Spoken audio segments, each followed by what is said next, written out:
दोस्तों, तो इस वीडियो में हम बात करने वाले हैं डिजिकोर स्टूडियो आईपीओ के बारे में। तो ये एक सेमी आईपीओ है और मार्केट में ये जल्द ही ओपन होने वाला है। अभी से इसके ग्रे मार्केट में बहुत ही अच्छी हमें डिमांड देखने को मिल रही है और जिस तरह इसमें डिमांड है तो इस आईपीओ से काफ़ी बढ़िया रिटर्न मिलने वाला है। तो चलिए देखते हैं कि कंपनी का बिजनेस कैसा है और आगे इस आईपीओ में अप्लाई करना है या फिर नहीं करना है। तो इससे पहले कि मैं वीडियो को शुरू करूं, अगर आप इस चैनल पर पहली बार विजिट कर रहे हैं या फिर आपने चैनल अब तक सब्सक्राइब नहीं किया है तो चैनल को सब्सक्राइब कर लें और साथ में वीडियो को भी लाइक कर दें। तो सबसे पहले डिजिकोर स्टूडियो आईपीओ की बात करें तो ये आईपीओ 25 सितंबर को ओपन हो रहा है, यानी कि आईपीओ मंडे को खुल रहा है और ये 27 सितंबर यानी कि वेडनेसडे को क्लोज हो जाएगा। फेस वैल्यू 10 रुपये पर शेयर है और बुकिंग प्राइस 171 रुपये है। आईपीओ में लॉट साइज 800 शेयर्स का रखा गया है। आईपीओ का इशू साइज 30.48 करोड़ का है। यहाँ पर 21.56 करोड़ रुपए के फ्रेश इशू हैं और 8.92 करोड़ का ऑफर फॉर सेल है और ये एक सेमी आईपीओ है तो कंपनी एनएससी एसएमई पे लिस्ट होने वाली है।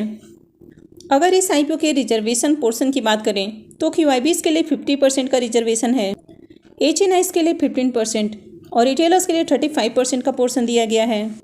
तो चलिए अब कंपनी के बिजनेस देख लेते हैं कि कंपनी क्या काम करती है और उसके बाद कंपनी के फाइनेंशियल देखेंगे। तो कंपनी के बिजनेस की बात करें तो कंपनी 2000 में इनकॉर्पोरेट हुई है और ये जो कंपनी है ये विजुअल इफेक्ट डालने का काम करती है। तो ये कंपनी विजुअल इफेक्ट यानी कि वीएफएक्स इफेक्ट डालने का काम करती है।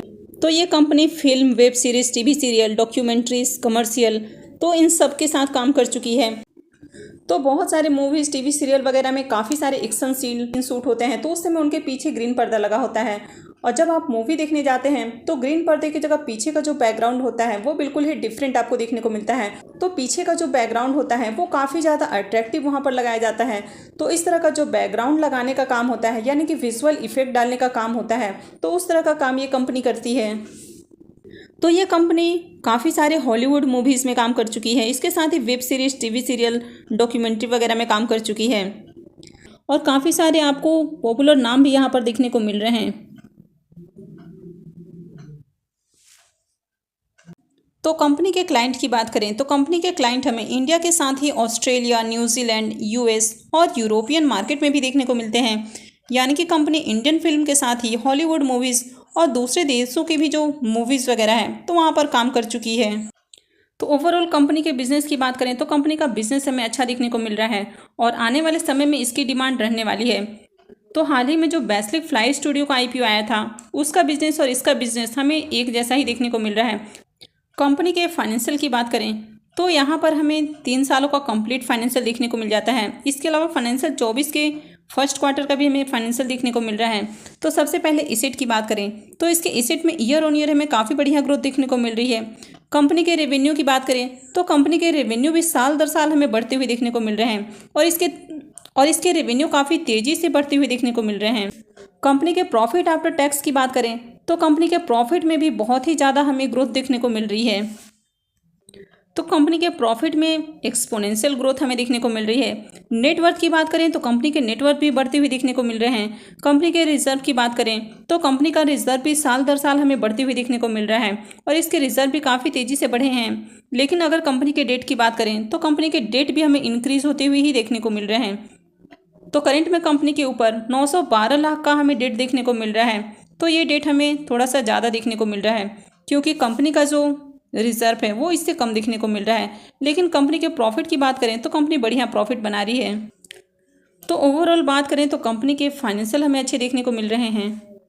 आईपीओ के पी मल्टीपल की बात करें तो ये 4.63 का है, यानी कि कंपनी काफ़ी चीप वैल्यूएशन पर अपना आईपीओ लेकर आ रही है। तो आईपीओ से अच्छे लिस्टिंग गेन मिलने की उम्मीद है और लॉन्ग टर्म में भी ऐसी कंपनियां बढ़िया रिटर्न बनाकर दे सकती हैं। लेकिन ये कंपनी बहुत ही छोटी होती हैं तो यहाँ पर रिस्क बहुत ज़्यादा हो जाता है, तो इसलिए आपको ऐसी कंपनियों के साथ लॉन्ग टर्म के लिए नहीं जाना है।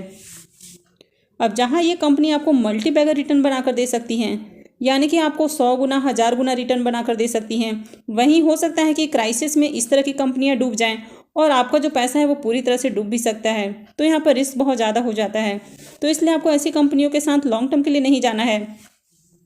अगर आरओई और आरओसी की बात करें तो ये दोनों हमें बहुत ही ज़्यादा अट्रैक्टिव देखने को मिल रहे हैं। डेट टू इक्विटी रेशो 1 का है, यानी कि कंपनी के ऊपर थोड़ा सा हमें हेवी डेट देखने को मिल रहा है। ईपीएस और रिटर्न ऑन नेटवर्थ की बात करें तो ये दोनों भी हमें काफ़ी अट्रैक्टिव देखने को मिल रहे हैं। तो ओवरऑल अगर कंपनी के डेट को छोड़ दिया जाए तो कंपनी का जो ओवरऑल फाइनेंशियल है वो बहुत ही ज़्यादा अट्रैक्टिव है। आईपीओ के टाइम टेबल की बात करें तो आईपीओ 25 सितंबर यानी कि मंडे को ओपन हो रहा है और ये 27 सितंबर यानी कि वेडनेसडे को क्लोज हो जाएगा। आईपीओ का अलॉटमेंट डेट 29 सितंबर है। रिफंड डेट 3 अक्टूबर होने वाला है। क्रेडिट डेट भी 3 अक्टूबर रहेगा और आईपीओ की लिस्टिंग 4 अक्टूबर को होने वाली है। डीजी कोर स्टूडियो आईपीओ के लॉट साइज की बात करें तो यहाँ पर 800 शेयर्स का एक लॉट होने वाला है, यानी कि एक लॉट के ऊपर इन्वेस्टमेंट अमाउंट 1,36,800 रुपये रहेगा। तो चलिए अब ग्रे मार्केट प्रीमियम देख लेते हैं कि इसका प्रीमियम किस प्राइस पे ट्रेड कर रहा है और आईपीओ से कितना प्रॉफिट हो सकता है। डीजी कोर स्टूडियो आईपीओ के ग्रे मार्केट प्रीमियम की बात करें तो इसका अभी प्रीमियम 105 रुपये पे ट्रेड कर रहा है और आईपीओ में लॉट साइज 800 शेयर्स का है। तो इसका मतलब है कि इस आईपीओ से 84,000 रुपये करीब आपको प्रॉफिट हो सकता है। तो इस आईपीओ से आपको 61% का लिस्टिंग गेन देखने को मिल सकता है। तो इसकी मार्केट में बहुत अच्छी डिमांड देखने को मिल रही है और हाल ही में ऐसी ही एक कंपनी मार्केट में लिस्ट हुई और आईपीओ को काफ़ी बढ़िया रिस्पांस भी देखने को मिला। आईपीओ की लिस्टिंग से काफ़ी बढ़िया लिस्टिंग गेन देखने को मिला है। तो इस आईपीओ में भी अप्लाई किया जा सकता है, यानी कि इस आईपीओ में अप्लाई करना है। तो अगर आगे इस आईपीओ में बढ़िया सब्सक्रिप्शन आते हुए देखने को मिलते हैं और मार्केट की कंडीशन हमें अच्छी देखने को मिलती है, यानी कि मार्केट में इसकी डिमांड बनी रहती है, तो इस आईपीओ में डेफिनेटली अप्लाई करना है। लेकिन किसी भी आईपीओ में पैसे लगाने से पहले आप अपने रिस्क रिवॉर्ड को एनालाइज करके ही कहीं भी इन्वेस्टमेंट करें। तो आई होप कि आपको ये जानकारी अच्छी लगी होगी। तो अगर आपने वीडियो को अब तक लाइक नहीं किया है तो वीडियो को लाइक कर दें और साथ में चैनल को भी सब्सक्राइब कर लें। और वीडियो को अंत तक देखने के लिए आप सबका बहुत बहुत धन्यवाद।